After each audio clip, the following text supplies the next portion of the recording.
Good evening. My name is Dr. Shannon Garcia. I'm a Cardiff native, ocean lover, avid body surfer, and swimmer. I'm a third-generation local, and in the back row there are my children, who are fourth-generation locals. I was raised on these beaches. My kids are being raised on these beaches, and after learning about Edison's plan for the storage of nuclear waste right next to the beach in containers no thicker than a dime, I did feel the urgent need to come and speak out. This plan is enough to give Aaron Brockovich nightmares. San Diegans pride themselves on our green touch and our humble approach to nature, and we do love our ocean. In this day and age, there's no way a nuclear plant like this would ever get built on our beaches. When this plant was launched back in the 60s, nuclear energy was thought to be safe, but as 3 Mile Island proved just 10 years later, disasters at nuclear power plants are deadly, and they do impact the environment for years. When San Onofre came online, San Diego was not as populated as it is now, and no one knew the dangers. My grandparents had a house on the cliffs in Leucadia, and as a child of the 70s, as we surfed our local reefs, there wasn't a whole lot of public knowledge about the dangers of nuclear energy, nor was there any idea about the fault lines that are just offshore, and that information continues to be revealed to us to this day by our local scientists. Our local fault line, the Rose Canyon, has produced at least 2 quakes in the 5 to 6 magnitude range in recent centuries, and UCSD's Scripps Institute of Oceanography stated that this, along with the Newport-Inglewood Fault, is a single system no more than 4 miles offshore that could produce up to a 7.3 quake. This, of course, would cause major damage, but next to nuclear waste in flimsy containers, catastrophic doesn't even cover it.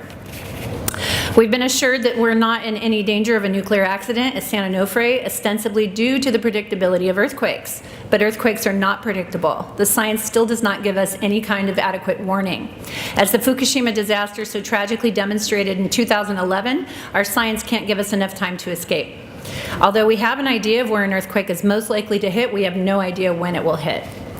Building codes do ensure that land structures are built with specifications that can withstand earthquakes. And although Edison is apparently meeting the regulatory specifications on these storage containers housing nuclear waste, we don't agree that blindly following the minimum requirement for the storage of nuclear material is enough. As it stands, Edison is not meeting the global standards for proper storage, monitoring, and transportation of nuclear waste. If I'm wrong, please prove me wrong. With the added variable of a major fault line a few miles offshore, we are at an increased risk of a major nuclear disaster, and I do believe that more needs to be done. No scientist in their right mind can assure the public that there is no danger of another Fukushima right here at San Onofre. Edison should be making it a public safety priority to move this waste to a safer location and better storage containers. The statistics and probabilities are not on your side. Our lives, our beaches, our children, and our ocean are not worth the gamble. Thank you. Thank you for your comments. Well, those canisters, and I don't think anything, the words nuclear waste and storage and canisters or cans should ever be put together. We need to be not at the bottom of the standard of how this is being handled and addressed in the world, but at the top, considering where we are. Those walls are way too thin considering where they're being put in the beach and an ocean, which is water's the fastest way for anything toxic to spread in the world. We already know that. Plus, as we know, we have top-class geologists who are warning us for a long time that this is extremely dangerous and that it is in a fault zone. So already that does not make sense how this has been allowed to get as far as it is. But regardless, I also heard you use the word acceptable many times. Acceptable is okay in a lot of situations, but not in this situation. We are dealing with something that can change the life of the surface of this planet in this area forever. Not to mention what it can do to our generations of children. I don't know if anyone's ever seen flowers around Chernobyl or Fukushima. They look very nice if you like abstract art, but it's not very nice when it comes to generations of families or children, plus our water. So acceptable, this is not acceptable to us. And if you really mean what you say, if Edison really means what they say, that they want to provide a solution that we, the public, are happy with, well, I'm letting you know right now, we are not happy with this. This is not okay, and most people do not know about this. I live in San Clemente, and I've canvassed almost every business in that town, and most people don't even have a clue this is happening, nor do they want this to happen. So let me just say as well, Mr. Victor, Dr. Victor, I took the Public Watchdogs Team 9 in Charles. We met with Heather Hutt, who represents Kamala Harris, and she has been informed. We had an hour-and-a-half meeting with her about 10 days ago.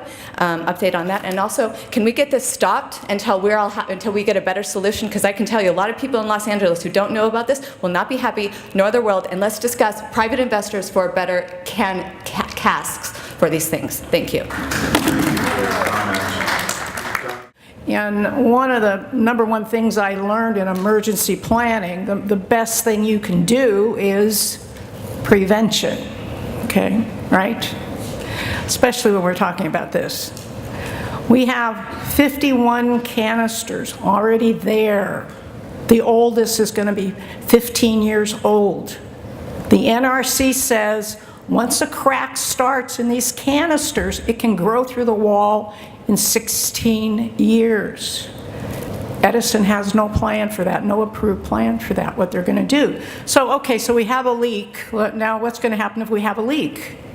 I have documentation from Holtec and from the NRC that if we have a through-wall crack and water gets in that crack, not the pool water, other water gets in the crack, it will go critical. Not may go critical, it will go critical.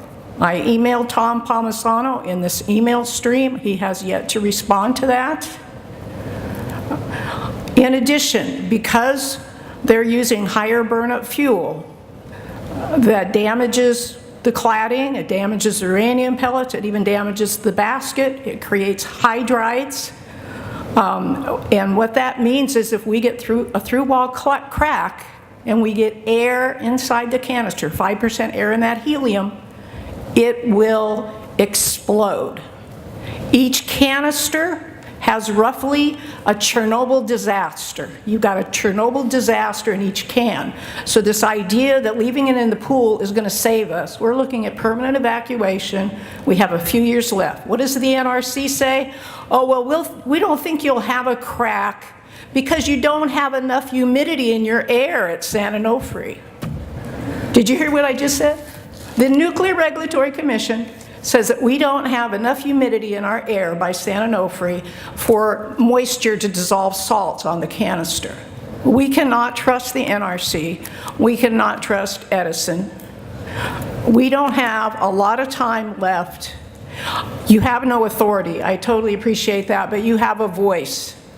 And we can have some leadership. We need our cities to represent us to state and federal elected officials. They do not know about it. I've spoken to 3 NRC commissioners, 2 former chairmen. They did not know about this cracking issue. That information was kept from them. There's a lot of information with good intended experts on this issue. And I'm more than willing, I'm offering to provide information to anybody that wants it. I have handouts, I have a website, sanonofresafety.org. Please learn more, but we're at crisis mode already. Thank you. Thank you very much for your comment. Torben Johnson and Gary Hedrick.